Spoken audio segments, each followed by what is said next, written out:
Karibuni sana idara ya habari maelezo. Kwa niaba ya Waziri wa Habari, Utamaduni, Sanaa na Michezo, Mheshimiwa Paul Makonda, Katibu Mkuu Wizara ya Habari na msemaji mkuu wa serikali ndugu Gerson Msigwa, tunawakaribisha sana. Sasa tunaendelea na mikutano ambapo mawaziri wanafanya mawasilisho ya taarifa kwa umma kuhusu utekelezaji wa ahadi za Rais wa Jamhuri ya Muungano wa Tanzania Mheshimiwa Dr. Samia Suluhu Hassan ndani ya siku 100 za serikali ya awamu ya 6 kwa muhula wa pili. Mheshimiwa, karibu sana kwa wasilisho.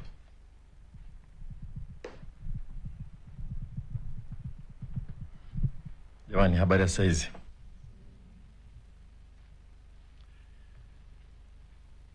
Nashukuru sana kwa ukaribisho. Nafurahi kuwa tena hapa mwezi wa 12, nadhani tulikuwa kwenye idara hii Dar es Salaam kuelezea utekelezaji wa sera mpya elimu na mafunzo na mitaala yake mipya. Leo tuko hapa kueleza yale ambayo yamefanyika katika sekta ya elimu kulingana na ahadi alizotoa Rais wa Jamhuri ya Muungano wa Tanzania Mheshimiwa Dr. Samia Suluhu Hassan. Aliahidi vitu ambavyo vitatekelezwa ndani ya siku 100 tangu aape kwenye muhula wake wa pili wa awamu ya 6. Na mambo ni mengi, muda ni mfupi. Kuna ahadi 3 katika sekta yetu alizitoa wakati anafungua kampeni pale Kawe. Na kuna baadhi ya mambo mengine Mheshimiwa Rais aliyazungumzia wakati anahutubia bunge, ambayo kwa kweli ni ahadi vile vile alizozitoa kwa Tanzania. Na yote hayo nitajaribu kuyagusia na kuonyesha ni vipi yametekelezwa katika kipindi hiki. Ahadi ya kwanza kabisa wakati wa kampeni, ambayo wote mnaifahamu na imeshazungumziwa, ni ile ahadi yake kwamba ndani ya siku 100 serikali anayoiongoza itaajiri walimu 7,000 wa sayansi na hisabati. Waziri wa Utumishi Mheshimiwa Ridhiwani Kikwete ameshazungumza na amelieleza hili. Nadhani na wenzetu wa TAMISEMI watalieleza vizuri zaidi, lakini si vibaya nieleze kwamba katika hao walimu 7,000 mpaka sasa hivi washaajiriwa walimu 6,044, na rais wetu alilizungumza hili wakati anazindua mpango mkakati wa kisayansi wa kuimarisha umahiri katika KKK. Hawa waliobaki watakuwa wameshaajiriwa na kupangiwa vituo kabla hizi siku 100 hazijaisha. Kwa hiyo kwenye hili tunaenda vizuri na limeshasemewa na wenzangu wa utumishi. Ahadi ya pili ambayo rais wetu alitoa ni ile ya kwamba serikali yake itaandaa mkakati wa kisayansi ili kuhakikisha kwamba mtoto yote atakapofika darasa la 3 atakuwa na umahiri unaokubalika kimataifa wa kusoma, kuandika na kuhesabu, yani KKK. Kwa serikali ahadi ilikuwa ni kuwa na mpango mkakati kwa ajili ya kuimarisha umahiri wa watoto kuweza kusoma, kuandika na kuhesabu ikifika katika ndani ya hizi siku 100. Wote mnafahamu kwamba tarehe 29 Januari mwaka huu rais wetu Mheshimiwa Dr. Samia Suluhu Hassan alizindua mpango huo mkakati. Na maelezo mengi yalitolewa, nitajaribu kueleza kwa kifupi. Kisayansi inafahamika kwamba mtoto ukitaka kumwezesha kuwa na msingi mzuri sana wa uelewa, ni muhimu sana kuhakikisha kwamba ndani ya miaka 8 ya kwanza unamjengea msingi imara ya kusoma, kuandika na kuhesabu. Ni kama vile zege, wakati huo unaweza kaliumba unavyotaka. Baada ya miaka 8 zege linaanza kukauka. Inakuwa ni vigumu sana kuweka uelewa ule ambao tunautaka. Rais wetu alivyotoa ahadi hii alikuwa anamaanisha kwamba katika nchi yetu sasa tuhakikishe kwamba ndani ya miaka 8 watoto wetu wao wameshakuwa na msingi mzuri ili uweze kuwasaidia katika kusoma. Mnafahamu kwamba sisi watoto wanaanza shule elimu ya awali wakiwa na miaka 5. Wanaanza darasa la kwanza wakiwa na miaka 6, la pili miaka 7. kwa akiingia darasa la 3 miaka 8. Kwa hiyo mkakati huu umelenga elimu ya awali, darasa la kwanza na darasa la pili, ili wakiingia darasa la 3 tayari wameshakuwa na mafanikio makubwa katika swala hili. Kwa wengi ambao wamefuatilia, mpango huu unajumuisha mambo kadhaa, lakini nitataja mambo 5 muhimu. La kwanza ni mbinu za kufundisha. Mliona namna ya kufundisha, hasa elimu ya awali. Unafundisha watoto wanajisikia kama wanacheza, kwa wanakuwa wanaelewa, wanaona kwamba ni kitu cha burudani, cha kufurahia, lakini wakati huo huo wanajifunza. La pili ni kuhakikisha kwamba tunakuwa na mafunzo endelevu ya walimu ya namna ya kufundisha kwa namna hiyo. Tatu ni nyenzo za kufundishia. Na mliona kuna nyenzo za kufundishia ambazo zinatengenezwa kwa vitu vinavyopatikana mahali popote hapa Tanzania.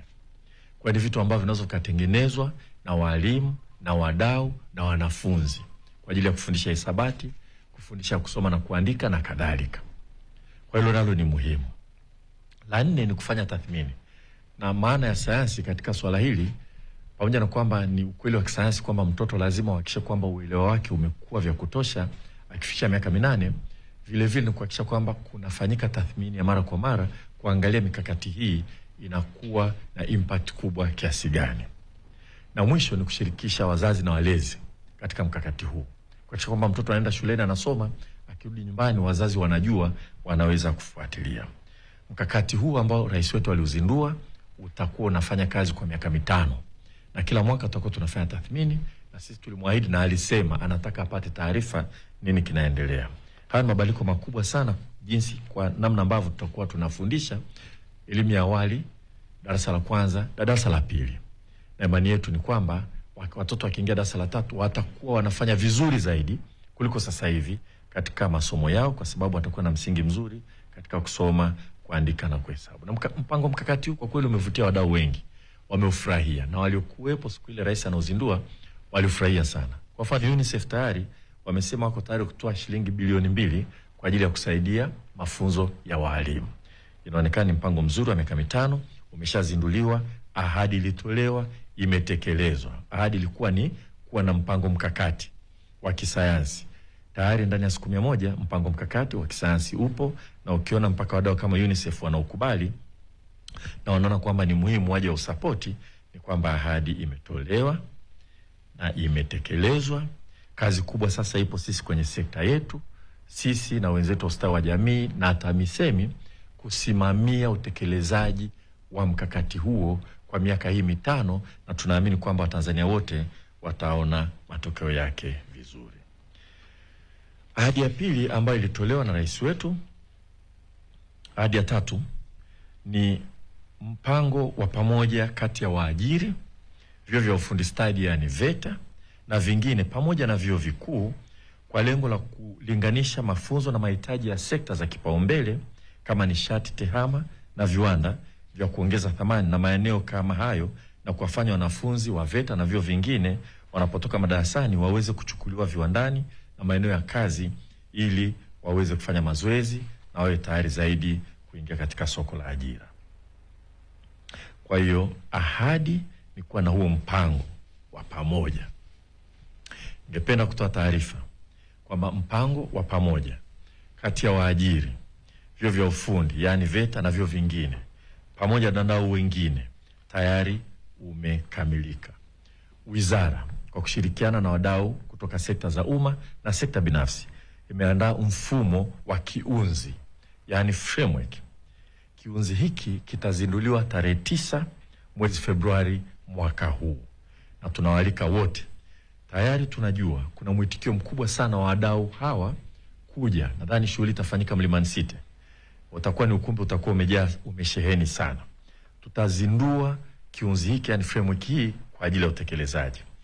Katika harakati za kuandaa kiunzi hiki kutekeleza yale ambayo rais wetu alikuwa ameahidi, kazi mbalimbali zimefanyika. Kwa mfano, kwa kutumia mradi wa Higher Education for Economic Transformation hapa nchini, tumeunda Industrial Advisory Committees 33, yani kamati za ushauri wa masuala ya kazi viwanda kati ya vyuo vikuu na vyuo vya elimu ya juu na maeneo ya uzalishaji kama viwanda. Tayari tuna kamati 33 na tumesaini hati za makubaliano MOU 255 kwa vyuo vya elimu ya juu, vyuo vikuu, kwa ajili ya kuhakikisha kwamba tunajenga muunganiko mzuri kama alivyoahidi rais wetu kati ya elimu na taaluma tunayotoa darasani na maeneo ya kazi. Kwa hiyo kiunzi tunachoenda kukizindua hakiji kutoka hewani. Tunazo hati za makubaliano MOU 255 na ndio maana mialiko yetu yote tuliyoipeleka kwa wadau, uitikio umekuwa mkubwa na ukumbi ni mkubwa. Mtaona kwamba utakuwa umejaa sana na mtapata taarifa nzuri zaidi kuhusu jambo hili. Kwa hii ni kwa ajili ya elimu ya juu. Lakini vile vile kwa upande wa VETA wanazo advisory committee 6 na wamegawa masuala ya kuunganisha mafunzo ya VETA na shughuli za uzalishaji kama ifuatavyo. Wao wanaita clusters.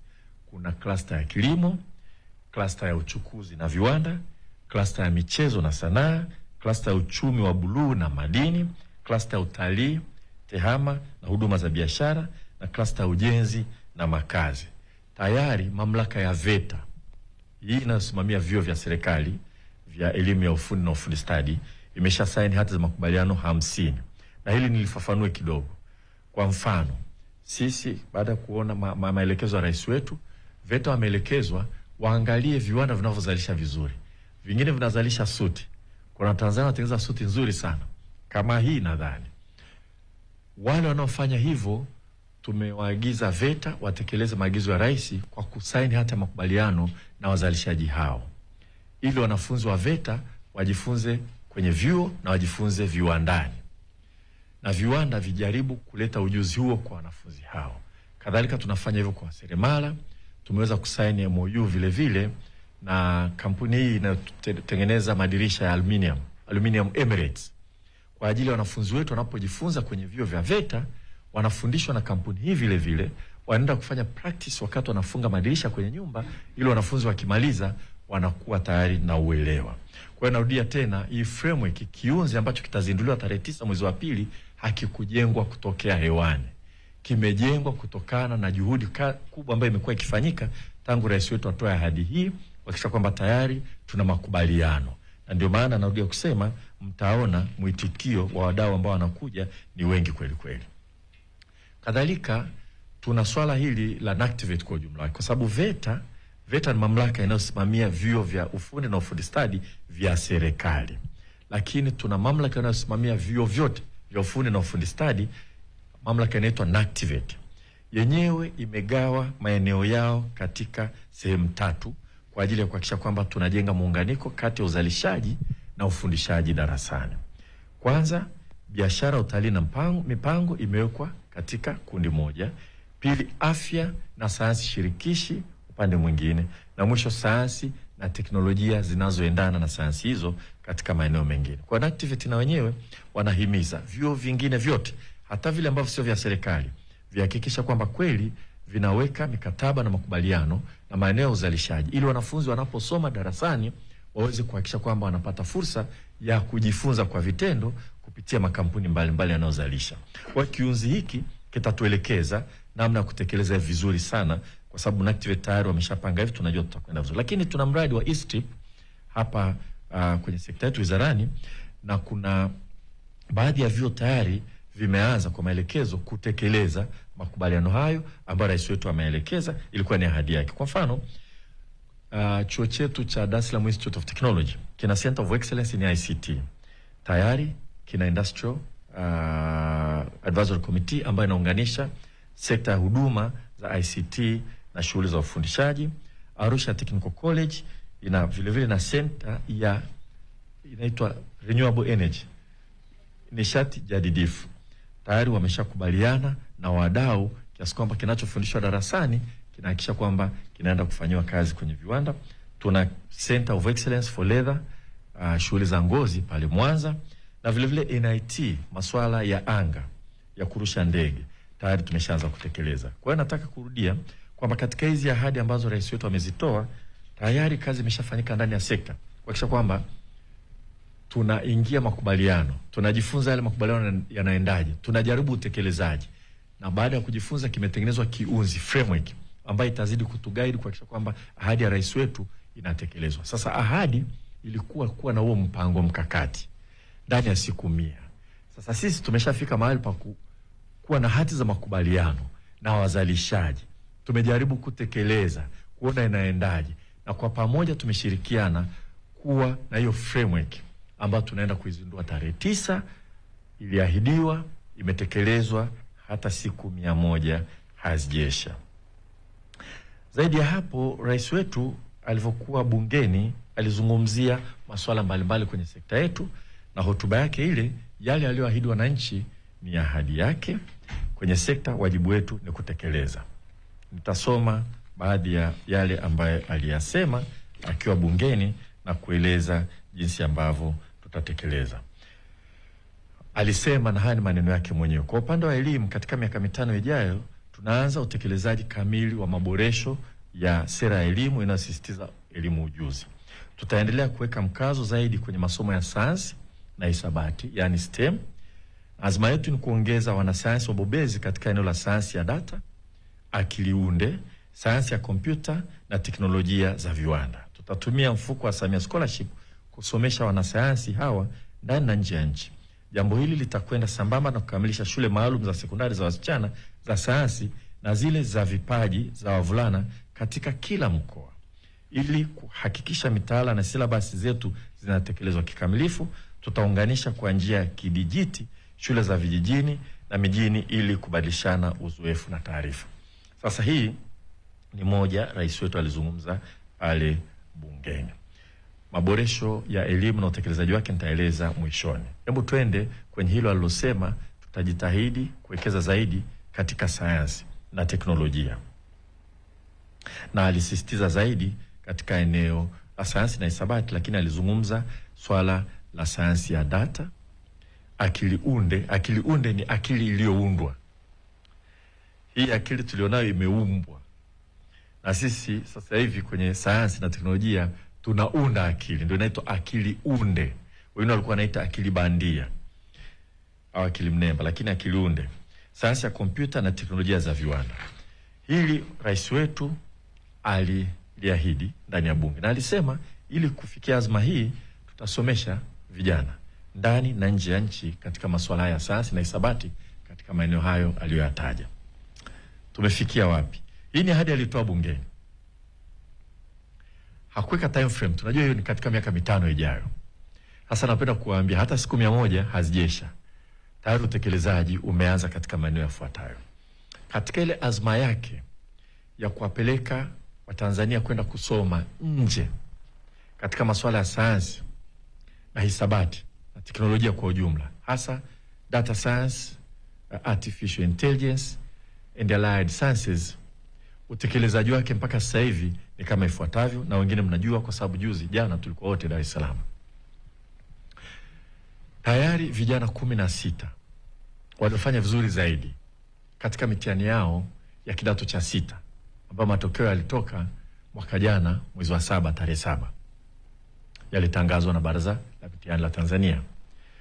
Vijana 16 kati ya wale 50 waliofanya vizuri sana wanaondoka kwenda Afrika Kusini, chuo kikuu cha Johannesburg, kwenda kusomea degree ya kwanza, shahada ya kwanza katika masuala ya data science, akili unde na sayansi za namna hiyo. Tuliwaga jana. Nadhani wanaondoka kesho kwenda Johannesburg. Siku 100 hazijesha. Utekelezaji umeshafanyika. Kwa nini wanapelekwa Johannesburg? Wanapelekwa Johannesburg kwa sababu hiki chuo kina utamaduni mzuri sana wa kufundisha kwanza vizuri sana masomo ya science na engineering na data science, kati ya vyuo bora sana Afrika na katika vyuo vinavyotambulika vizuri sana duniani, lakini vina muunganiko mkubwa sana kati ya taaluma inayotolewa madarasani na shughuli zinazofanywa kwenye makampuni ya teknolojia. Kwa vijana 16 wa Tanzania waliomaliza kidato cha 6 ambao wanaenda kusoma Afrika Kusini, chuo kikuu cha Johannesburg, ambao wamechaguliwa kwa kufanya vizuri tu darasani kwenye tahasusi za science ambazo zina advanced mathematics. Watakapokuwa wanasoma kule, si tu kwamba watapata elimu iliyo bora, watakuwa wanapata fursa ya kufanya kazi na kujifunza kwenye makampuni ya teknolojia yaliyoko pale Johannesburg. Katika wanafunzi hao 16 ni kati ya wanafunzi 50 ambao rais wetu alishaagiza wakati anatoa ahadi. Wakati rais wetu anatoaga ahadi, kuna mambo mengi tayari ameshasema yaanze kufanywa kazi, kwa sababu ahadi zake hazitoi bila kuwa na nia ya kutekeleza. Alishatoa maelekezo kwamba tuanze kujiandaa kupeleka vijana nje kwenda kusoma haya maeneo ya teknolojia ambayo yanaenda kwa kasi sana duniani. Sasa hivi utashangaa ukitumia artificial intelligence. Sasa hivi unaweza ukachukua kompyuta tu ukaweka mkaongea ikatafsiri, nikakaa sehemu nyingine nikasoma mnachoongea. Si mnafahamu hilo eh? Inaweza kumchukua Profesa Mushi hapa kwa picha yake, alafu ikamfanya anacheza mziki, anacheza bolingo au kwaito, au mimi nikaonekana nacheza kwaito na wakati siwezi kabisa kucheza kwaito. Kwa akili unde ina mambo hayo, lakini ni muhimu sana katika masuala ya uzalishaji ya kilimo, masuala ya afya, masuala ya ulinzi na usalama, na dunia inaenda kwa kasi sana. Hivi karibuni huenda tukashangazwa jinsi ambavyo baadhi ya kazi zitakuwa hazina umuhimu na kazi mpya zitaibuka zinazohitaji utaalamu katika matumizi ya akili unde. Kwa hiyo rais wetu alikuwa ashaagiza kwamba tuweke kwenye budget fedha za kuwapeleka vijana nje. Kwa hiyo wakati anatoa ahadi hii bungeni, alitoa ahadi kwa sababu alishatuagiza sisi, maelekezo kwetu, ahadi kwa Tanzania. Kwa hiyo tulishaweka vijana 50 kwenye kitu tulichokiita boot camp, kambi ya mafunzo. Waliofanya vizuri sana katika masomo ya sayansi katika mtihani wa kidato cha 6 walichukuliwa na wazazi wao wakaambiwa kama wako tayari vijana hao waende kusoma nje. Wamesaini hati za makubaliano. Tuliwaweka pale Nelson Mandela African Institute of Science and Technology. Ni chuo kikuu kilichoko Tanzania pale Arusha, ambacho kinafundisha level ya masters na PhD tu. Hamna undergraduate students, lakini facilities zake ni nzuri sana. Kwa hiyo tukawachukua wale vijana wakae pale wapate mafunzo. Wengine wamemaliza form 6 hajatumia kompyuta, ukiwapeleka nje watakuwa na kazi kubwa, wanapata access to computer, wanafundishwa pale introduction, wanafundishwa baadhi ya maadili ya kuishi nje ya nchi na nidhamu ambayo unahitaji kufanya kule. Hawa wanafunzi 50, wengine 16, hao 16 ndio wameondoka kwenda Johannesburg. 34 bado wako pale Nelson Mandela. Wale mwaka huu wanaenda kupelekwa Ireland kwenye chuo kinachoitwa Limerick kwenda kufanya degree ya kwanza katika hayo mambo ambayo rais wetu pale bungeni aliwaahidi wa Tanzania, kupeleka kuwasomesha wa Tanzania ndani ya nchi na nje ya nchi katika masuala ya science, kuhakikisha kwamba hatuachwi nyuma. Hao nao wataenda pale Limerick kwa sababu pale Ireland ndiko kuliko na makao makuu ya makampuni ya teknolojia duniani yanataka kufanya kazi Ulaya. Kwa hiyo Google inataka kufanya kazi Ulaya. Ireland ni member wa European Union. Wale wameweka vivutio vya kikodi. Makao makuu ya Google Europe yako Ireland. Microsoft, makao makuu ya Microsoft Ulaya yako Ireland. Makampuni mengi makubwa ya teknolojia makao yao makuu yako Ireland. Na sisi tuliambiwa na wenzetu Ireland, bahati nzuri niliyopata kuongea na waziri wao mmoja aitwa Richmond, alikuja hapa Tanzania akasema wanao kwenda kusoma pale Ireland, wakati wanasoma wanaunganishwa kufanya kazi kwenye makampuni haya. Utafanya kwenye Google, Microsoft, makampuni mengine yote, Amazon unayofahamu wewe. Wana practice wanachofundishwa darasani. Na baada ya pale wanaweza wakapewa visa ya miaka 2 kufanya kazi kwenye makampuni kupata uzoefu. Wakirudi wanakuwa ni wabobezi kweli kweli. Kwa hawa 34 tayari tumeshakamilisha taratibu, nadhani na ada yao italipwa na mwezi wa 3 huu wataondoka kwenda Ireland. Kwa hiyo ni ahadi ya rais wetu alitoa. Hii hakuiwekea time frame ndani ya siku 100, lakini ndani ya siku 116 kesho wanaondoka kwenda Johannesburg. Na hao 34 tayari confirmation ya admission kule Ireland tayari imeshakamilika. Kwa hiyo tunajua wataondoka, wataenda kusoma haya masuala kule. Zaidi ya hapo, scholarship zimetolewa. Na huu utaratibu huu sisi tuliamua kuita Samia Scholarship Extended Data Science, Artificial Intelligence and Allied Sciences. Na watu wanauliza kwa nini mnaita Samia bwana? Sema sisi tumeita Samia. Sisi ndio tumepewa maelekezo. Wizara ya Elimu, hakikisheni natenga fedha kuwapeleka watoto kwenda kusoma nje. Na kupelekwa kwenda kusoma inaitwa scholarship. Scholarship zina majina. Sasa tuite scholarship ya Mushi alitoa maelekezo ni Mheshimiwa Dr. Samia Suluhu Hassan. Sisi tukaona kwa sababu yeye ndio kalianzisha, tulikuwa hatuna tena mambo ya scholarship hapa Tanzania, kwa heshima tuite Samia Scholarship. Kwa tumeita hivyo sisi wenyewe na tunafurahia kwa kweli.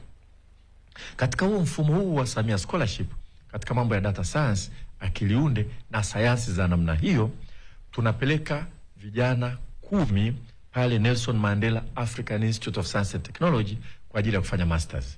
Tayari selection imeshafanyika, majina yameshapatikana, wanakwenda. Lakini tutapeleka wengine Indian Institute of Technology, wana kampasi yao iko Zanzibar, ni kati ya university bora sana duniani. Na kwa kweli nampongeza sana Rais wa Zanzibar Mheshimiwa Dr. Hussein Mwinyi kwa kufanya kila linalowezekana kuhakikisha kwamba wanakuwa na kampasi pale Zanzibar. Kawapa majengo na kila kitu. Alijua umuhimu wa kuwa na taasisi ya kimataifa hapa Tanzania. Na sisi tuliwaambia kama mnakuja Tanzania msije mkaanzisha curriculum yenu hapa. Hakikisha mnatumia ile ya kule ili seneti ile iendelee kulinda ubora wa hapa kama mnavyolinda kule. Kule India kupata nafasi ya kusoma Indian Institute of Technology ni swala la kufa na kupona. Watu wanapigania kufa na kupona. Si rahisi upate kuingia kule. Kwa sababu kampasi iko hapa na pale Zanzibar tayari wanaosoma nadhani wengi ni foreigners, sio wa Tanzania. Kwa sasa kupitia Samia Scholarship Extended Data Science, Artificial Intelligence and Allied Sciences, tutapeleka vijana 10 pale kwenda kusoma pale Zanzibar, kwa sababu wengi hawawezi kulipia, gharama yao ni kubwa sana. Na vile vile labda tuseme katika hilo swala kusomesha kwenye science, alivyosema rais wetu tayari, na narudia tena, ukimsikia rais anatoa ahadi, humu ndani alishatoa maelekezo. Sisi tunafanya naye kazi, tunajua. Ukisikia anatoa ahadi kwa Tanzania, huku sisi kisha tupa maelekezo. Tulikuwa tunatafuta watu wa nuclear physics, nuclear science hapa Tanzania. Ni wako wachache sana. Alikuwa makamu wa rais yule alikuwa Dr. Bilali. Ni mmoja kati watu waliosomea huko. Lakini sasa hivi tunaona kama anapungua. Kwa hiyo alishatupa maelekezo kwamba tutengeni hela mkasomesha watu nje. Tayari watu 6 washapelekwa nje katika utaratibu wa Samia Scholarship Extended kwa ajili ya kwenda kusoma masuala ya sayansi ya nuclear. Kwa hiyo narudia tena kusema hilo, rais wetu wala hakuliwekea timeline wakati anazungumza bungeni. Mimi nafurahi kusema kwamba ndani ya siku 100 tushafikia hapo. Je, miaka 5 itakuwaje? Sasa haya ni maendelezo ya yale ambayo tangu Mheshimiwa Dr. Samia Suluhu Hassan achukue madaraka ya nchi yetu aliyowekea msisitizo. Moja, mapema sana, ukiacha mambo ya mikopo ya elimu ya juu ambayo nitazungumzia baadaye, alikuwa anasema baada ya majadiliano akasema kwa nini vijana sasa hivi wanaofanya vizuri sana shuleni hawapendi kusoma sayansi? Akasema basi hawa mwasomesheni, serikali ichukue jukumu la kuwasomesha, tuwafanyie kama kivutio waje wasome. Na wale wakisomeshwa na serikali, wengine huku chini watagundua kwamba ukisoma sayansi unapunguza mzigo kwa wazazi wako, kwa sababu utasomeshwa na serikali mradi ufanye vizuri sana. Kwa hiyo tulianzishaga utaratibu ambao ndio tulianza kuita Samia Scholarship wakati ule, kuhakikisha kwamba wanafunzi wote wanaomaliza kidato cha 6 wenye tahasusi, yani combinations za sayansi, waliofanya vizuri zaidi kuliko wenzao, na tunapima kwa maksi tu, ulifanyaje, hakuna kigezo kingine, wale wote wanasomeshwa na serikali 100%, endapo tu wanaingia vyuo vikuu na kwenda kusoma ama tehama ama hisabati, sayansi asilia, uhandisi ama elimu tiba. Tayari vijana 3137 walishanufaika na utaratibu huu, na utaendelea kutumika mwaka. Wakati anatoa ahadi zake pale bungeni, Mheshimiwa Rais alishaanza kutekeleza kabla ya hapo. Na kama mnavyofahamu na kama alivyosema pale, tayari kwa maelekezo yake kila mkoa wa Tanzania umeshajengewa sekondari ya sayansi ya wasichana. Na hiyo ahadi aliyosema sekondari za vipaji maalum kwa wavulana tayari 5 zimeshajengwa katika baadhi ya mikoa hapa Tanzania, na ujenzi unaendelea. Na hili nilisema, ndugu zangu, ni swala muhimu sana, kwa sababu wakati mwingine tunasahau kwamba chimbuko la maendeleo duniani ni sayansi na teknolojia. Ni sayansi na teknolojia. Bila kuwekeza kwenye sayansi na teknolojia ni vigumu sana. Fikiria sasa, tuna madini, tunahitaji mwekezaji kwa sababu ya teknolojia ya kuja kuyachimba yale madini. Kwa kumbe kuendelea kuwekeza kwenye sayansi na teknolojia, hasa hizi sayansi na teknolojia mpya, kutatusaidia sana kwenda mbali, na ili jukumu la kuhakikisha kwamba vijana wanasomeshwa na serikali katika masomo ya sayansi ni kitu kimoja kikubwa na muhimu sana. Jambo jingine ambalo rais wetu alizungumza pale bungeni ilikuwa ni kwamba tutaongeza mikopo ya elimu ya juu. Na ukumbuke kwamba pamoja na mikopo ya elimu ya juu, rais wetu alishaagiza tutoe mikopo kwa wanafunzi wanaofanya diploma, na tumeendelea kuitoa. Tulianza na yale maeneo ambayo kila serikali ikitangaza kazi huwa hatupati wataalamu wa kuajiri. Kwa wale sasa hivi wanafundishwa, na hii ikawa kama kivutio kwa vyuo kuanzisha zile kozi tupate wataalamu.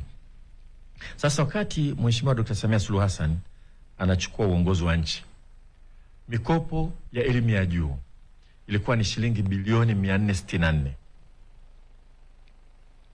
Mikopo ya elimu ya juu ilikuwa ni shilingi bilioni 464. Na ilikuwa inacheza hapo kwa muda. Aliapishwa nadhani mwezi wa 3 kuwa rais wa Jamhuri ya Muungano wa Tanzania. Aliagiza wakati huo tuko bungeni, waziri wa fedha anakuja ambaye ni waziri wetu mkuu sasa hivi. Alisema nimeelekezwa na rais tuongeze mikopo ya elimu ya juu. Na ile napenda nilisema ili wanafunzi wa vyuo vikuu walielewe hili. Hata kama bado kuna changamoto, tuangalie mwelekeo wa rais wetu. Ameapishwa mwezi wa 3. Mimi nafikiria unapoapishwa kama rais mambo mangapi unabidi uyafanye kazi. Lakini alikumbuka elimu ya juu. Alituambia Mheshimiwa Dr. Mwigulu Nchemba wakati waziri wa fedha kwamba ameagizwa na rais aongeze mikopo ya elimu ya juu ikafika bilioni 570. Sasa hivi leo maoteo ya mikopo ya elimu ya juu, maoteo tulionayo ni trilioni 1.2.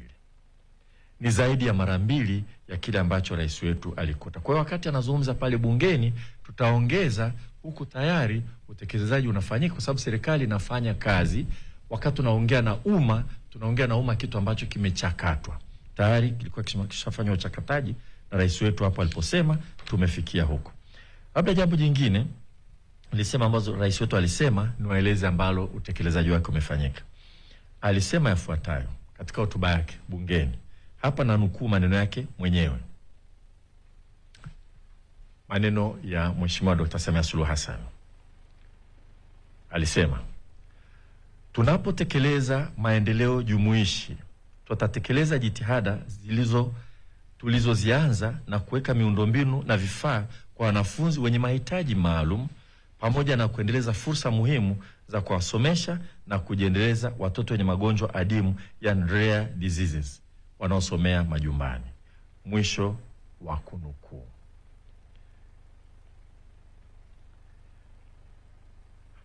Hilo alisema bungeni tarehe 14 Novemba.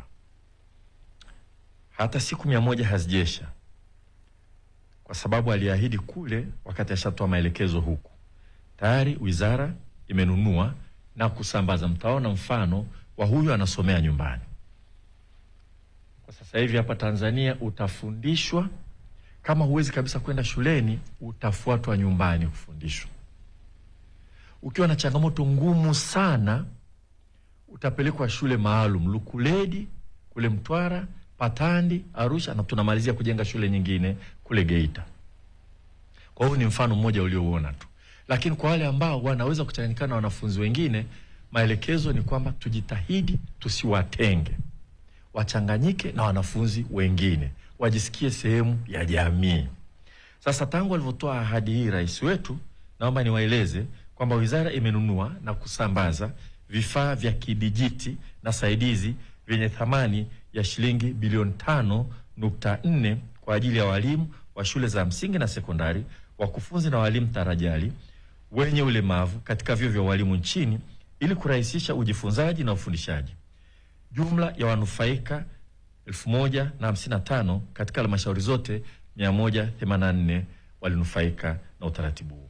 Baadhi ya vifaa tulivyonunua ni pamoja na kompyuta mpakato 688, Braille Note Touch Plus 19, Voice Recorder 377, tablets for sign languages kwa ajili ya wale wanaoongea kwa alama 196, Perkins Brailles 130, vifaa vya kusaidia kusikia 121, Everest D Braille Embosser. Yani kuna mashine ambayo kama wewe huwezi kuona na ni mwalimu, unataka kufundisha, una printer, una kama kompyuta yako, unaposhika vile vibonyezo vile vina nukta nundu. Kama ni A unajua labda ni nukta moja na kadhalika. Kwa hiyo unaweza kachapa kwa kutumia nukta nundu, alafu kiprint inatoa maandishi ya kawaida unawapa wanafunzi. Hivyo vyote tumefanya baada ya rais wetu kuhutubia bunge, pamoja na viti mwendo na vifaa vingine vyote ambavyo tumevitoa. Na huu ni muendelezo wa yale ambayo tulishaanza katika serikali ya awamu ya 6, na pengine nyie wenzetu waandishi wa habari mtakuwa mmeona kila mwaka huwa tunagawa vifaa vya kuwasaidia wanafunzi wenye mahitaji maalum, na vitabu vyote vinavyochapishwa na serikali, vyote kuanzia elimu ya awali mpaka kidato cha 6. Kila kitabu tunatoa vile vile nakala ya vitabu kwa wale wenye mahitaji maalum. Kwa mfano, wenye uoni hafifu, wengine wanatengenezwa vitabu vyenye maandishi makubwa. Utaona kitabu chenyewe ni kikubwa zaidi ili aweze kuona, lakini wale ambao haoni kabisa, vimetengenezwa vitabu vya nukta nundu, lakini naambiwa tu tunavita braille kwa heshima yule aliyogundua, ili mtu anaweza kusoma kwa mkono hata kama haoni kilichoandikwa hapa. Vitabu vyote vya hisabati, kila vitabu ambavyo tayari tunavyo shuleni vinatengenezwa na Taasisi ya Elimu Tanzania, tuna counterpart ya vitabu ambavyo vinasaidia wale wenye mahitaji maalum. Kwa hiyo rais wetu alivyotoa ahadi hiyo, ametoa ahadi ambayo ukweli kwa kiasi kikubwa sana utekelezaji wake unaendelea. Na hii ya kutoa mikopo kama nilivyosema, kutoa mikopo mingi inaendana sambamba na upanuzi wa fursa za elimu. Ukiacha shule za msingi mpaka sekondari ambao nitaelezea katika mageuzi ya elimu, sasa hivi Tanzania tunajenga kampasi mpya 16 za vyuo vikuu katika maeneo ambayo hayajapata kuwa na kampasi ya chuo kikuu. Ukiacha kwamba mikoa yote Tanzania sasa hivi ina vituo vya chuo kikuu huria, lakini kampasi mikoa mingi ilikuwa haina. Leo kwa mfano tunaendelea na ujenzi wa kampasi ya chuo kikuu cha MUHAS cha Muhimbili pale Kigoma. Kule Kagera kampasi ya chuo kikuu cha Dar es Salaam tulienda pale na makamu wa rais kuweka jiwe la msingi. Kule Lindi kampasi ya chuo kikuu cha Dar es Salaam tulienda na waziri mkuu kuweka jiwe la msingi. Na kule Buyu Zanzibar kampasi ya taasisi ya sayansi za bahari, Institute of Marine Sciences, tulienda kule kuzindua yale majengo. Rais wetu alienda kuzindua kama sehemu ya sherehe za Mapinduzi. Lakini ukienda vile vile mikoa kama Tanga, chuo kikuu Mzumbe kinajenga kampasi kule. Ukienda Njombe, chuo kikuu UDOM kinajenga kampasi kule. Ukienda Tabora, chuo kikuu cha Mwalimu Nyerere cha kilimo na teknolojia kinajenga kampasi kule. Kwa jumla tunajenga kampasi 16. Na ndio maana vile vile rais wetu ameagiza tuongeze mikopo ya elimu ya juu, kwa sababu na fursa za kusoma zitakuwa zinaongezeka sambamba na hizi fursa ambazo tunazipata. Ujenzi huo unaendelea vizuri. Kampasi moja ambayo imeenda vizuri sana inapendeza ni ya pale Rukwa, ambayo rais wetu mwenyewe aliweka jiwe la msingi na tunajua yeye ndio mwenyewe atakuja kuizindua. Ukienda pale Butiama, chuo kikuu hiki kilichoanzishwa kwa heshima ya Mwalimu Nyerere, na ndio chuo kikuu cha Mwalimu Nyerere cha kilimo na teknolojia, kilikuwa kimejengwa lakini kilikuwa hakina wanafunzi kwa miaka 13. Kilikuwa kinasuasua. Tayari fedha zimepelekwa kule, ujenzi unaenda vizuri sana, tayari kinachukua wanafunzi, wanasoma, wanaendelea, na tunaamini muda sio mrefu sana tutapata fursa ya kiongozi wetu mkuu kwenda kukizindua chuo kile. Kwa hiyo ahadi hii inaendana na huko. Baadaye nitazungumza kuhusu mageuzi ya elimu kwa ujumla wake. Sasa jambo jingine ambalo rais wetu aliahidi kwamba kutakuwa na jitihada za kuunganisha kwa njia ya kidijitali shule za vijijini na mijini ili kubadilishana uzoefu na taarifa. Na katika kipindi hiki wizara kupitia taasisi ya elimu TET imefungamanisha mifumo ya teknolojia za elimu kwa kuunganisha mfumo wa Learning Management System LMS wa elimu ya sekondari, na mfumo huu mpaka sasa una watumiaji 101,371 na umeunganishwa na madarasa janja yaliyopo katika baadhi ya shule mikoa ya Dar es Salaam, Pwani na Dodoma, shule ya sekondari ya Dr. Samia Suluhu Hassan na shule ya msingi Mtakuja Zanzibar, kwa lengo la kuongeza matumizi ya teknolojia katika ufundishaji na ujifunzaji. Hilo aliloahidi rais wetu, hapo ndipo tulipo katika utekelezaji, na jitihada za utekelezaji zitakuwa zinaendelea. Sasa katika ahadi nyingine aliyozungumza alivyokuwa pale bungeni, rais wetu aliahidi kwamba tutaendelea na utekelezaji wa sera hii ya elimu na mafunzo ambaye alizindua yeye mwenyewe mwaka jana, nadhani tarehe 1 Februari, kwamba tutaendelea na utekelezaji wake na mitaala mipya inayoendana na sera hiyo. Na ili ngoja nilizungumzie kidogo kwamba nini kinaendelea katika ile ahadi ambayo rais wetu alitoa na maana yake ni nini na tutarajie nini. Kama mnavyofahamu, na hili tunalisema mara nyingi, hii sera ya elimu na mafunzo, tunasema sera ya elimu na mafunzo ya 2014 toleo la 2023, lakini inatosha kuita tu sera ya elimu na mafunzo ambaye alizindua rais wetu. Ina mambo makubwa ya utekelezaji ambayo yanaleta mageuzi makubwa ya elimu, makubwa kupata kutokea tangu miaka ya 60 wakati Mwalimu Nyerere alivyobadilisha mfumo wa elimu, kuondoa ile darasa la 4 kama terminal afu kwenda darasa la 8 na kadhalika, na kuleta swala la elimu ya darasa la 7. Na pengine haya mageuzi ni makubwa zaidi na mazito zaidi kwa sababu idadi ya watu imeongezeka, mahitaji ya elimu ni makubwa, na elimu sasa ni lazima.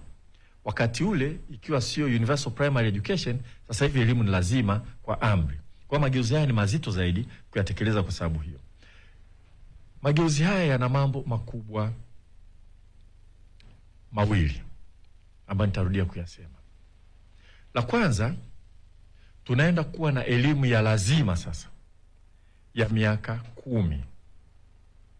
Yaani kila mtoto lazima akae shuleni, ukiacha elimu ya awali, akae miaka 10. Na elimu ya awali tunavyokwenda ikaweza kuwa ya lazima, itakuwa elimu ya lazima ya miaka 11. Hilo la kwanza. Na katika mfumo huu wa elimu ya lazima miaka 10, shule ya msingi itakuwa ni miaka 6, na lakini mtoto lazima akae shuleni mpaka kidato cha 4. Sasa hivi elimu ya lazima ni miaka 7 na elimu ya shule ya msingi ni miaka 7. Sasa hivi tunavyokwenda, compulsory education 7 years na elimu ya msingi miaka 7. Tunakoenda kwenye sera, elimu ya lazima miaka 10, shule ya msingi miaka 6. Kwa hiyo sio kama ukimaliza miaka 6 unaondoka, unaendelea kusoma kwa amri na lazima mpaka kidato cha 4. Alafu vile vile tumeweka mikondo miwili ya elimu. Kutakuwa na mkondo wa elimu jumla na mkondo wa elimu ya amali. Sasa hili ningependa nilifafanue kinachoendelea sasa hivi. Utekelezaji wa sera na mitaala iliyoboreshwa umefanywa kwa awamu, kwa maksudi. Tulijiuliza kama tungefanya mambo yote kwa wakati mmoja, ingeweza kuwa ni vurugu na matokeo yake watu wangeona labda ni hasara kubwa, wakahisi kwamba tunakoenda siko. Kwa maksudi mazima iliamuliwa mtaala mpya utaanza kutekelezwa, tulianza kutekelezwa 2024, unaanza kutekelezwa kwenye elimu ya awali, darasa la kwanza na darasa la 3. Darasa la pili tulisema wataanza kutekeleza wakiingia darasa la 3. Walikuwa darasa la 4 wako mtaala wa zamani, la 5 mtaala wa zamani, 6 mtaala wa zamani, darasa la 7 mtaala wa zamani.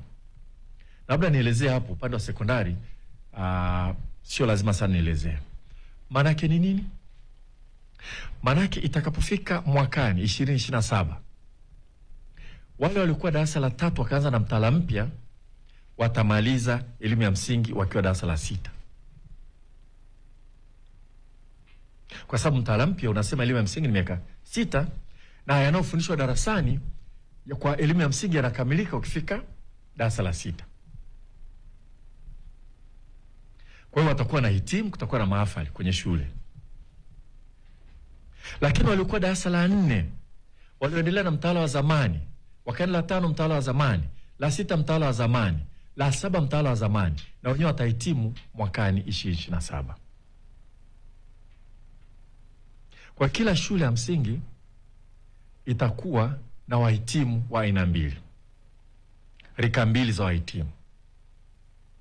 Waliko darasa la 6 wanamaliza shule ya msingi, sherehe. Waliko darasa la 7 mwaka huu wanamaliza shule ya msingi, sherehe. Halafu mwaka 2028 ni lazima wote wasome mpaka kidato cha 4. Maana yake ni kwamba kutakuwa na double cohort, rika 2. Kama wanaomaliza shule ya msingi darasa la 6 wakati huo watakuwa labda 1,500,000 kama tutafanikiwa kuondoa wale wanaoacha shule, wanaacha shule takriban ni 500,000. Tukiwaondoa, tukihakikisha kwamba wanakaa shuleni mpaka mwisho, watakuwa labda 100,000, 1,500,000, na wale kwa darasa la 7 1,500,000, tutakuwa na 300,000 ambao inabidi tuende nao. Sasa tunaendelea na mikakati ya kuhakikisha kwamba wote wataenda kusoma mpaka kidato cha 4 kwa taratibu ambao tutakuja kutangaza, lakini kazi kubwa inaendelea na mikakati inaendelea. Tunaweza tukashirikisha sekta binafsi na taasisi nyingine za serikali tuende huko. Lakini hiyo double coat itaisha kwa sababu baada ya hapo shule ya msingi itaisha darasa la 6. Kwa wale wanaomaliza rika mbili, la 6 na la 7 kwa pamoja, wakishaenda kidato cha kwanza, wanaofuata watamaliza darasa la 6, hamna tena darasa la 7. Kwa tutarudi tena kuwa labda na watoto 1,500,000. Kwa ni kazi kubwa ambayo mpango inaendelea. Tunashirikiana sana vizuri sana na wenzetu wa ofisi ya waziri mkuu TAMISEMI, na mheshimiwa waziri mkuu alikaa na sisi vile vile, alipitia, na tunajua kuna hatua mbalimbali ambazo yeye mwenyewe atazisimamia. Tutasonga mbele. Sasa maana yake nini kubwa zaidi kuliko yote? Maana yake ni kwamba kama ulimsikia rais wetu akisema tutaendelea kujenga madarasa pale bungeni, kwamba tutaongeza ujenzi wa madarasa kwenye hotuba yake ya bungeni, ni kwamba huko tunakoenda ni lazima kila mtoto mahali alipo katika makazi yake aweze kutembea kwa mguu kwenda sekondari. Kwa kuna shule za msingi ambazo itabidi ziongezewe madarasa na walimu ziweze kuwa na kidato cha kwanza, cha pili, cha 3, cha 4. Sasa bahati nzuri wale darasa la 7 wakishaondoka, ile darasa la 7 bado litakuwa wazi, litakuwa halina mtu. Kwa hiyo huenda tunahitaji madarasa mengine 3. Lakini lazima kila mtoto Mtanzania aweze kwenda kwa miguu kutoka nyumbani kwenda sekondari. Upande wa Zanzibar, elimu ya lazima miaka 10 imekuwepo muda wote. Upande wa Kenya, elimu ya lazima sasa hivi inaenda, nadhani sasa hivi miaka 9 inaenda. Kwa hiyo sisi hatuwezi kushindwa kufanya vile. Kwa ile ahadi ya rais wetu kwamba tutajenga madarasa mengi zaidi, yatapangwa, yatajengwa kwa namna ambayo na ajira za walimu na kadhalika zitahakikisha kwamba watoto wanaweza kutembea kwenda shuleni mahali walipo. Shule za mabweni nyingine zinaongezeka, shule za sayansi za wasichana kila mkoa kama mlivyoona, shule za wavulana zinajengwa. Kwa bado kuna watoto wengi watachukuliwa, wataenda katika shule za mabweni, lakini lazima mtoto aliyoko pale shuleni nyumbani, kama itabidi aende sekondari, asomee pale pale nyumbani, aweze kutoka aende kwa miguu. Hilo moja. Hilo napenda kuhakikisha kwamba kazi inafanyika, na tutakuwa tunatoa taarifa ya maendeleo ya kile ambacho kinaendelea, lakini ile ahadi ya rais wetu utaona inafiti vizuri sana na huu mwelekeo. La pili kubwa katika mageuzi, na nimalizie na hili, ni kwamba sasa tunaanza kuwa na mikondo miwili ya elimu, mkondo wa elimu jumla na mkondo wa elimu ya amali. Na hili ngoja nielezee vizuri, kwa sababu kuna watu wanaweza kusema tunaenda kwa kasi ndogo. Ndio, na tunafanya hivyo maksudi. Kama tulivyotekeleza mitaala kwa utaratibu mpaka tunafika 2028 ndio tunaanza kuwa full scale, tumeshatekeleza kwa shule za msingi na tunaenda sekondari. Ujenzi wa shule za amali tunaenda nazo kwa awamu vile vile, kuhakikisha kwamba zikianza zina vifaa vya kutosha na walimu stahiki kwa ajili ya kuwafundisha. Shule ya amali itakuwa inafundisha kitu ambacho kwa kawaida tunaita ufundi na ufundi stadi, kwa kizungu technical and vocational education. Ufundi ni mambo yanaenda kihandisi, more engineering type. Na tulikuwa na shule kama hizo ambazo tumezifufua: Tanga Secondary School, Tanga Technical Secondary School, Moshi Technical Secondary School, Ifunda Technical Secondary School, nadhani Bwiru Technical Secondary School. Tulikuwa nazo 9, tumezifufua. Zile ni shule ambazo mtoto akienda anakaa kwenye karakana, anasoma darasani, au lazima awe mzuri sana kwenye hisabati na sayansi, anafanya kwenye karakana hivyo, mnaona, anaingia darasani anajifunza. Akimaliza shule ya ufundi, tuache kwanza ufundi stadi, shule ya ufundi akimaliza anapata kile cheti cha baraza la mitihani cha kumaliza form 4. Alafu anapata cheti cha NACTVET, watu wanaita cheti cha VETA. Cheti cha NACTVET, umekuwa fundi magari mahiri, unakubalika, unaweza kaajiriwa. Ukishamaliza pale unaweza kaajiriwa moja kwa moja. Na alikuwa ni maelekezo ya rais wetu, mnakumbuka alisema mara nyingi sana. Hiyo ni shule ya sekondari ya ufundi, technical secondary school. Lakini kuna vocational secondary school, zitakuwepo za michezo, za mziki, za kilimo, za uvuvi na mambo mengine yote ambayo yanaweza kufanyika ya kufundisha ujuzi makazini. Kwa ukimaliza kama ni kilimo, ukimaliza utakuwa ni mtaalamu. Ukiambiwa greenhouse usishangae kwamba hiyo nyumba lazima iwe rangi ya kijani. Maana yake nini? Kwenye kilimo na katika mazingira, kama ni uvuvi gani utafundishwa huko, masomo ya darasani na mambo kama hayo utamaliza. Hao wote wanaomaliza sekondari za ufundi, tuache kwanza zile za ufundi stadi, sekondari za ufundi, wakimaliza wanaweza kaenda form 5 na form 6 ya kawaida miaka miwili. Lakini tunajenga polytechnics sasa hivi hapa nchini. Tunajenga moja Magu, mipango inaendelea Mwanza.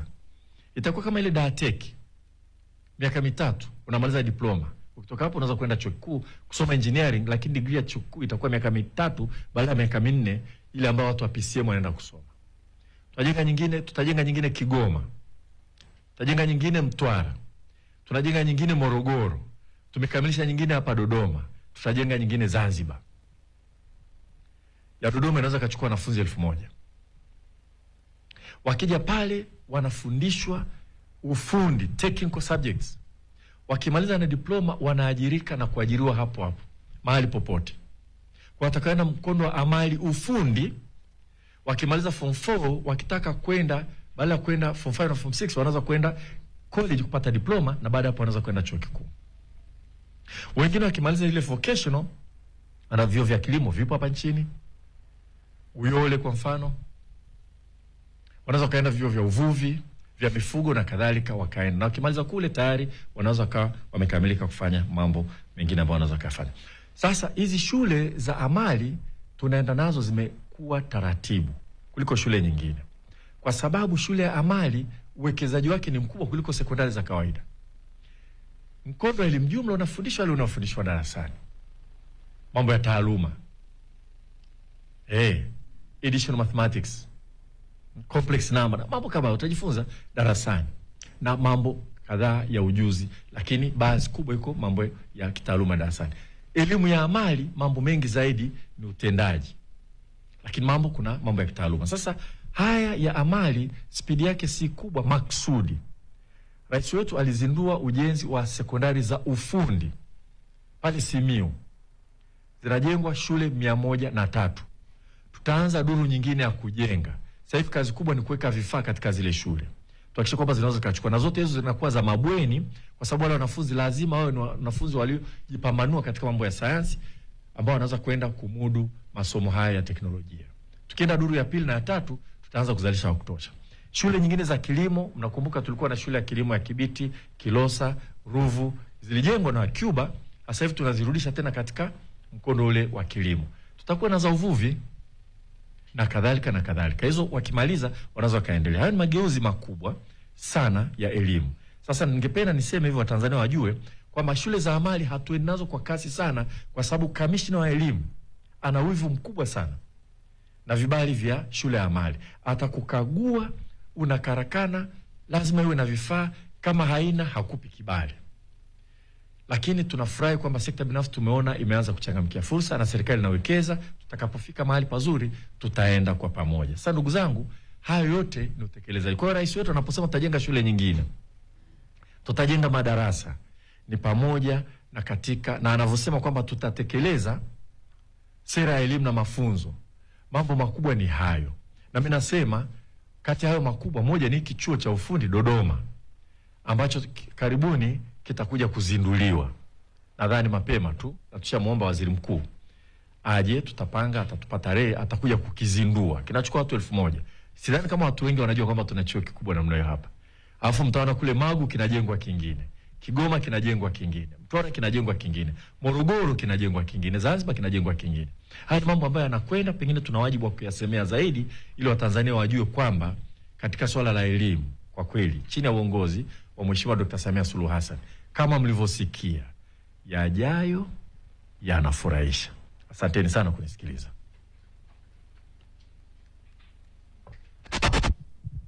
Mheshimiwa, asante kwa wasilisho. Sasa tunapokea maswali kutoka kwa waandishi wa habari. Tuomba.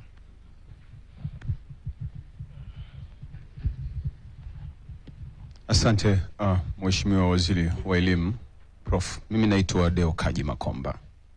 Natoka Deutsche Welle na Focus News Tanzania TV1.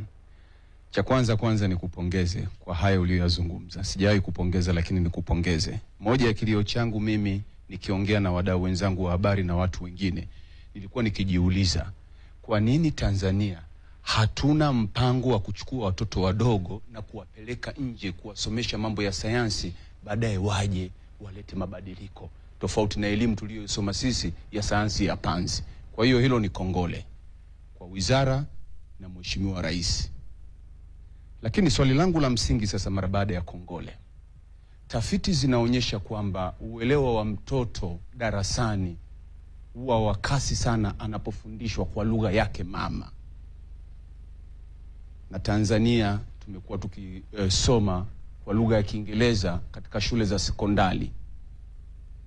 Mwanafunzi wa form 1, kwa mimi nilivyosoma kwa age yangu, na wengine watakuwa mashahidi, uelewa wake labda aliyetoka katika shule za msingi wa Kiingereza. Lakini sisi tuliotoka huku za kawaida ilikuwa tunakalili, uelewa unakuja kuanza kuupata form 4.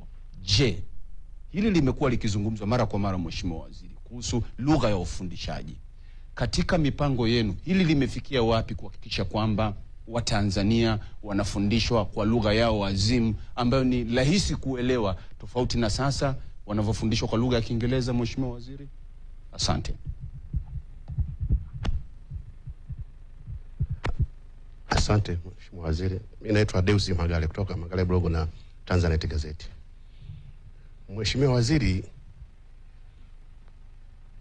kuna baadhi ya shule za msingi na sekondari, pamoja na kusema kwamba elimu ni bure, lakini michango imezidi. Mfano, kuna shule moja mimi nimeshaitembelea moja, kwa na malalamiko sana. Mwanafunzi anatakiwa aende na shilingi 300 ya uji, shilingi 1400 ya mlinzi kila mwezi, 1000 ya chakula. Kila Jumamosi atakiwa aende na 1500. Hii inaitwa ya mitihani, na kila siku 600 kwa ajili ya testi. Sasa kuna malalamiko sana, ukikosa hiyo hela mtoto anakula fimbo. Sasa wazazi wanalalamika, aliyekosa ni mtoto hela au ni mzazi? Si hiyo.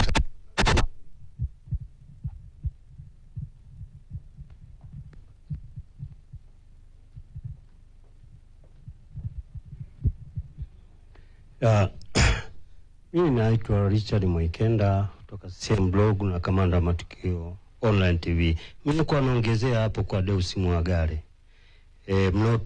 Serikali ina utaratibu kwamba shule zikifungwa ni kwa lengo moja, kwanza kuwapumzisha watoto na watoto wasichukie shule.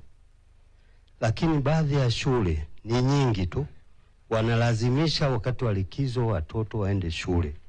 Lakini kitu ambacho wanakipata kule, wale walimu wana mradi wa kusanya hela kama alivyosema hapo mwenzangu, si kwa ajili ya kuwafundisha. Na mara nyingine wanawabana mpaka saa 11 jioni ili wakose kwenda tuition zingine za kawaida huko mitaani. Kwa hiyo na utaratibu huu wanafanya hata siku za kawaida, kwamba watoto wanakaa wengine mpaka saa 11 jioni, na wengine katika, kwa mfano jiji la Dar es Salaam, wengine wanatoka maeneo ya mbali, kwa watoto wanasumbuka. Je, hili swala la likizo likoje? Na wale ambao wanakiuka mnawachukulia hatua gani? Profesa, naitwa Mukhtari Ngoma, ni mwakilishi wa shirika la utangazaji Zanzibar ZBC ofisi ya Dodoma. Nianze kukupongeza kwa hatua ambayo imefikiwa, lakini na mimi naomba nimtumie profesa mwenzio anaitwa Al-Amin Mazrui kutoka Kenya. Aliwahi kusema Afrika imezalisha wahitimu wengi wanaojua kujibu mitihani, lakini wachache wanaojua kutatua matatizo ya kijamii. Hatua ambayo umeielezea ni furahi kwamba Tanzania tunaondoka kwenye huu mtego moja kwa moja. Lakini kwa uliyozungumza kwenye masuala ya teknolojia na mambo kama hayo, sasa hivi sayansi na teknolojia inakwenda mbele zaidi kuliko hata sisi tunavyotembea. Na UNESCO ambao pia ni wadau wa elimu wakubwa duniani, wao wanasema ubora wa elimu hauwezi kuzidi ubora wa walimu wake. Swali ni kwamba wakati Tanzania tunakwenda kuboresha mifumo ya elimu kwa kutumia teknolojia na mambo kama hayo, mpango mahususi wa haraka na wa baadaye kwa kuhakikisha walimu wetu pia wanakwenda sambamba na mahitaji ya sasa uko vipi. Maana mfano upo, kuna walimu sasa hivi wako wamehitimu miaka 20 iliyopita, mpango unawakuta wakati wanafundisha. Wizara inatumia mbinu gani kuhakikisha walimu hawa wanakuwa sawa na mifumo ya serikali?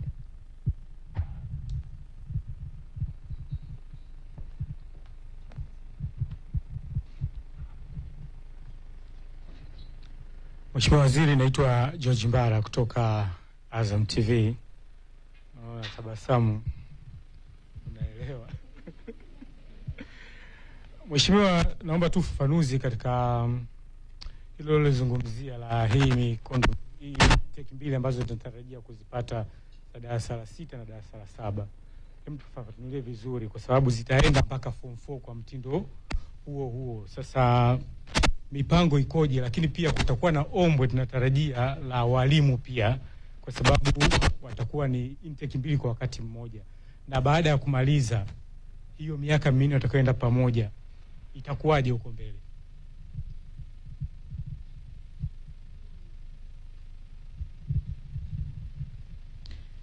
Mheshimiwa, kwa majina naitwa Joyce Kasiki, ni mwandishi wa habari kutoka gazeti la Majira. Mheshimiwa, nilitaka kufahamu kwamba serikali ina mpango gani wa kuifanya elimu ya awali kuwa elimu ya lazima. Lakini pia nilitaka kufahamu kuhusiana na uwepo wa madarasa yanayozungumza. Kumekuwa na, ninafahamu kwamba kuna miradi ya boost, lakini pia na kumekuwa na mradi wa boost na mradi mwingine nimeusahau, ambayo inatekeleza ujenzi wa madarasa yanayozungumza kwa ajili ya kuboresha ujifunzaji wa watoto wadogo. Sasa, lakini pia yapo mashirika mengine yasiyo ya kiserikali yamekuwa yakifanya hivyo na kutoa elimu kwa walimu wa madarasa ya awali ili kuwajengea uwezo wa kutengeneza yale madarasa kwa kutumia gharama kidogo au zana zinazopatikana katika mazingira yanayowazunguka kama chupa au vifuniko vya chupa au mabunzi au visoda vya chupa za soda. Mpango upi sasa ambao serikali unao wa kuhakikisha madarasa ya watoto wa elimu ya awali yanakuwa yote yanazungumza ili kuwawezesha kwanza watoto kupenda shule, lakini pia kujifunza kwa urahisi? Kitu kingine ambacho nilitaka kufahamu ni hatua zipi sasa ambazo pia serikali zinachukua kuhakikisha kwamba walimu na walezi wa watoto wanakuwa na elimu ya malezi ya awali ya watoto. Asante.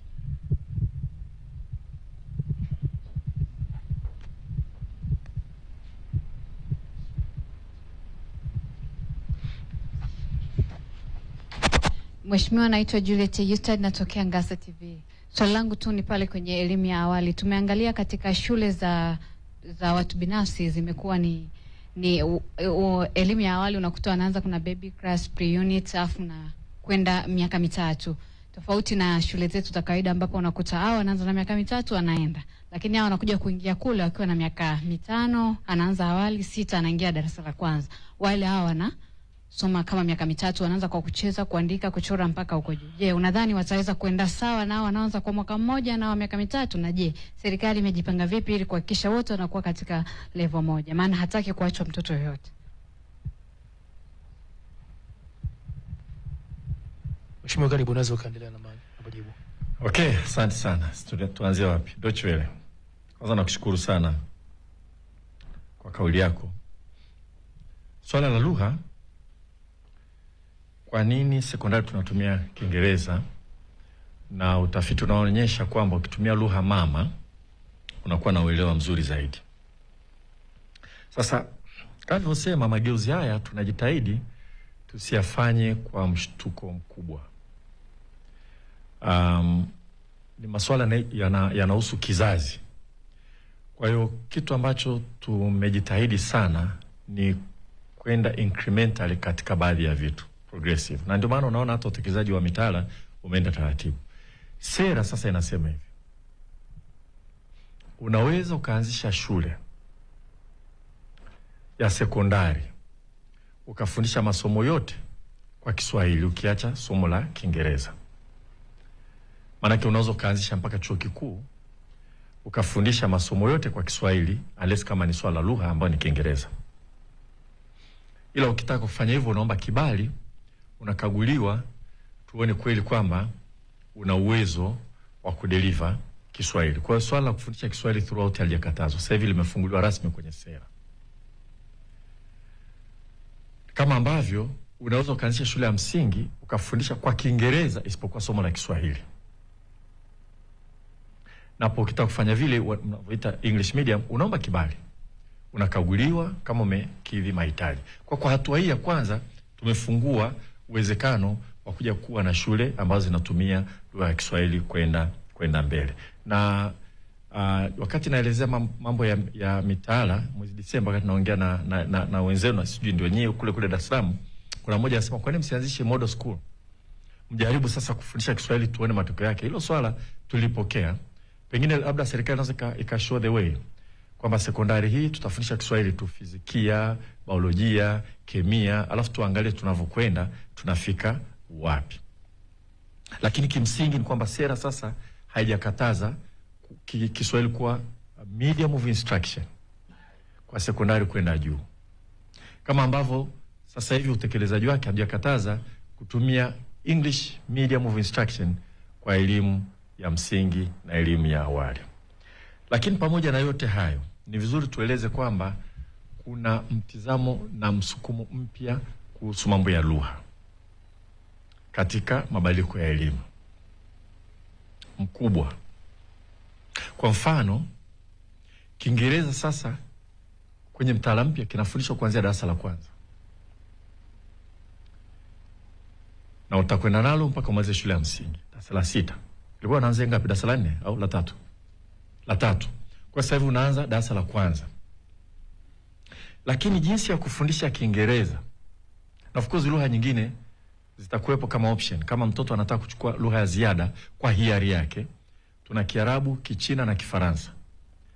Kama shule ina mwalimu na wanafunzi wanataka kusoma hizo lugha, unaweza kuzifundisha na watoto katika umri ule wanaweza kashika lugha nyingi tu kama wakipata kufundishwa vizuri. Lakini kwenye Kiingereza sasa hivi sijui nitumie maneno gani, maana mimi nimekaa wakati tunatengeneza mambo nilikuwa nakaa nasikiliza. Sasa mimi inabidi nieleze sasa kwa lugha ambayo ni rahisi, kwamba Kiingereza kitafundishwa zaidi kimawasiliano kuliko kikanuni, labda niseme hivyo. Kwamba muda mrefu mtoto anapoanza kujifunza Kiingereza, au anaanza kufundisha past tense, future tense, present participle tense na vitu kama vile, wakati mwingine anakuwa bored. Anakuwa mzito, yani unaenda sana kwenye kanuni ambazo ni muhimu, lakini ukishindilia sana kanuni humpi ile raha ya kujaribu kuongea. Mimi nadhani maybe na wakati najifunza Kiingereza nasoma, tulikuwa tunaenda kwa hizo library, public library, unachukua kitabu cha hadithi za sungura ya Kiingereza, unachukua na kamusi, unasoma, alafu unajaribu kutafsiri. You find the story enjoyable, inafurahisha wakati unajifunza lugha. Kwa hiyo lugha sasa hivi hasa kwa mwanzo itafundishwa kimawasiliano. Na wataalamu wanasema kwani ukienda sasa hivi Masaini ukakaa na Wamasai miaka 3, hata kabla hujajifunza kanuni utaanza kujikuta unaongea Kimasai. Ukaenda Usukumani kadhalika. Hata kama mtu anza kuambia bwana kama ni past tense utaenda hivi, plural inaenda hivi, nini, unaanza mawasiliano alafu unaendelea kuconsolidate. Kwa hiyo ndio approach ambayo itatumika sasa, na tutakuwa tuna monitor tuangalie inaenda vipi. Lakini jingine, kuna vyuo vyetu vya walimu tunaviconvert. Kimoja ambacho najua sasa hivi tumefikia mahali ambapo uamuzi utafika ni Marangu. Marangu ilikuwa na maabara ya lugha. Chuo cha walimu Marangu. Nilivyoenda pale kutembelea wananiambia tunaomba maabara sijui ya sayansi, nikamwambia mbona maabara ya lugha imeporomoka haifanyi kazi? Kwa sisi tunaongea na wadau wengine wanafundisha lugha. Ndugu zetu wa China, tuleteni maabara wajifunze Kichina kwa sababu tunahitaji walimu watakafundisha Kichina. Wafaransa labda, Waarabu na kadhalika. Ili pale pawe ni sehemu ya kufundisha walimu wa lugha. Na tutakuwa na vyuo vingine vya walimu kama hivyo. Na vyuo hivyo vya walimu tunataka tukaongeza na ka element ka utalii. Ukisomea pale, ukihitimu unaweza kaingia tu kwenye ukalimani kwa sababu utakuwa umechukua lugha nyingi. Unaweza kaingia kwenye mambo ya utalii na unaweza kaja ukafundisha. Kwa hiyo inakupanulia fursa zako za kazi. Lakini cha muhimu ni kwamba kuwe na ufundishaji makini zaidi wa lugha, ili ukitoka pale uwe na umakini mkubwa zaidi wa kufundisha. Kwa hilo linafanyika. Mjadala kuhusu kureorganize vyuo vya ualimu unaendelea. Baadaye tutakuja kutoa taarifa, lakini mojawapo ambacho na uhakika Butimba tumesema itakuwa ni mambo ya michezo na sanaa, michezo na sanaa. Alafu Marangu hivyo, na waende wao attach na university moja, waende kuanzia diploma, kwa sababu baadaye tumeface out certificate, waende diploma mpaka degree kwa kuwa attach na university nyingine. Kwa swala la lugha kwa kweli ni uwekezaji, na ni uwekezaji ambao lazima uendelee. Na uwekezaji huu kwa wale wanaofundisha ni muhimu sana kuwa na maabara ili kujua namna kupronounce. Kwa Kiswahili chenyewe kidogo tuna changamoto bado. Yaani siku hizi quite common mtu akisema reli anasema leli. Na hakuna mtu anaona kama kuna shida. Tena reli anaweza akasema leri. Kwa hiyo anyway, hilo tunaenda nalo hivyo. Kwenye swala la Deus, shule michango. Jamani, serikali inatoa elimu bila ada. Na maana yake ni kwamba ni marufuku mtoto kurudishwa nyumbani kwa sababu ya michango. Kadhalika ni marufuku kumwadhibu mtoto kwa sababu ya michango. Ni elimu bila ada ili watoto wote waende shule. Huwezi kumrudisha mtoto nyumbani kwa sababu kuna mchango mwingine umekubaliwa labda na serikali ya kijiji, umekubaliwa na jamii pale, mzazi hajalipa, kuna namna nyingine ya kumshughulikia yule mzazi. Sio kumnyima mtoto fursa ya kwenda shule. Na kwa sababu nazungumza hapa, nadhani nasikika, wakurugenzi wote naomba wakumbuke hilo, walifuatilie. Maki sisi tunapataga taarifa shule moja moja, tunafuatilia. Lakini niliseme ni marufuku kumrudisha mtoto nyumbani kwa sababu ya michango. Kwa sababu ni shule bila, ni elimu bila ada. Lakini kunaweza kuwa na michango, kwa mfano ya chakula, na jamii na wazazi wamekubali wachange. Mzazi ana wajibu wa kuchanga, kwa sababu mtoto akaa nyumbani anatakiwa ale, kwa shuleni atakula. Kama mzazi hajachanga, kuna namna nyingine ya kumshughulikia yule mzazi na sio mwanafunzi. Na kama kwa mfano mamlaka ya pale kijijini na kadhalika imeweka utaratibu fulani, labda mlinzi, hilo ni kama kufanya ile kazi ya msaragambo inaitwa kwenda kulipa. Usipoenda unachukuliwa hatua, lakini asiguswe mwanafunzi. Na michango mingine kweli sehemu nyingine tumeletewa, na kama ulivyosema, tukipata tunauliza, tunapigia mkurugenzi, mbona hapa tunasikia wanachanga hiki, wanachanga hiki. Michango imekuwa mingi. Baadhi ya maeneo wazazi wenyewe wanasema tuchange, labda tu watoto wafanye mitihani kadhalika. Lakini usimrudishe mtoto nyumbani eti wewe hujachanga au unamchapa, haitatusaidia. Sijui nitalisema mara ngapi hili. Lakini nadhani inasikika, na nadhani viongozi wote katika level zote watakuwa wanalifuatilia. Lakini haina maana mzazi mchango wa chakula eti ukatae kuchanga. Kwamba ni elimu bila ada, kwa mtoto wako anaenda shuleni, mnatakiwa mtoe mchango, labda mchangie mahindi, mchangie nini, ukatae. Utachangia, na usipochangia kuna hatua za kuchukulia wewe mzazi na sio mwanafunzi. Richard Mwekenda, shule zinafungwa watoto waende nyumbani. Kamishna wa elimu anatoaga kalenda ya kufundisha ambayo ni wajibu kuizingatia. Kunaweza kukaa na changamoto kidogo hapa na pale, kwamba kulikuwa na uhaba wa walimu. Naona rais wetu anaongeza walimu, tunawaajiri 7,000 sasa hivi, mnajua tutakwenda, na tunaamini tutakuja kumalizana na hilo, na tunatumia teknolojia vile vile. Lakini kweli kukaa na uhaba mahali fulani, wakasema wanafunzi wa darasa fulani hawa wakae kidogo kwa sababu tujazilizie. Hilo tunalielewa, ni katika kujaribu kupambana na changamoto iliyo mbele yetu.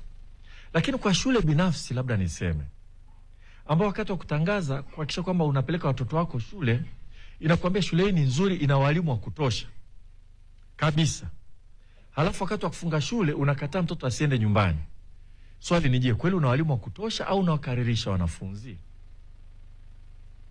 Wewe unawaambia mzazi, njoo lipa ada, nina walimu wa kutosha, na wazazi wanakimbilia. Najua shule moja ambayo inafanyaga hivyo, na tumejaribu kuambia na itabidi waache tu, kwa sababu ile rungu lipo na sisi hatutaki sana kulitumia. Na wale ambao hawafungi shule, wakati mwingine mtoto akifaulu akija huku juu ukimwona hapa perform vizuri sana, so unamsomesha under pressure kama kukariri tu. Ni vizuri wewe una walimu wa kutosha, zingatia ile kalenda, watoto waende wakafanya mambo mengine kidogo, alafu warudi kuja kusoma. Kwa lazimisha kukaa pale sio. Na kama kweli umewaambia wazazi kwamba una walimu wa kutosha, halafu wakati wa kufunga shule unasema hapana, tunaendelea kusoma, hukuambia wazazi ukweli, uliwadanganya. Kwa hiyo ni wito wetu tuzingatie ile kalenda. Pale penye changamoto, hasa shule za umma, inaeleweka kwamba jamani, hapa tulipata shida, labda tulimpoteza mwalimu hapa wa hisabati, hatukupata replacement, sasa tumepata mtu au tuna mtu anakuja kusaidia. Hilo linaeleweka na wazazi wanaelewa. Labda niongeze vile vile, wazazi wakati mwingine na wenyewe wanakaa wanakubaliana watoto wasiende nyumbani.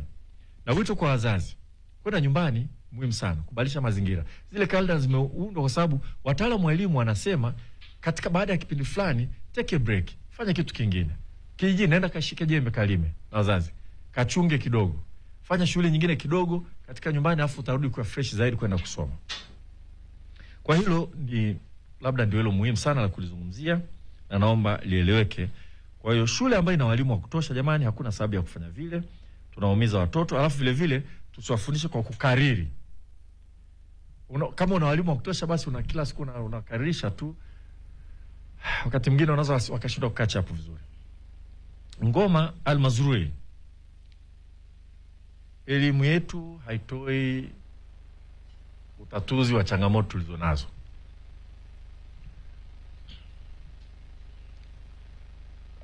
Hili ni pana, labda nikitaka kulizungumza nitazungumza kwa muda mrefu sana.